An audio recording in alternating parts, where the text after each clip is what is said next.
एक बार की बात है, एक बड़ा तोता था। वह अपने खेत में मिर्च की खेती करता था।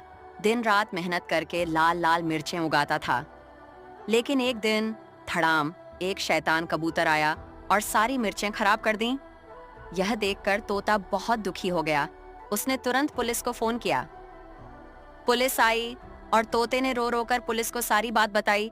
पुलिस ने कबूतर को पकड़ लिया और अपने साथ ले गई। किसी ने लाइक और सब्सक्राइब नहीं किया।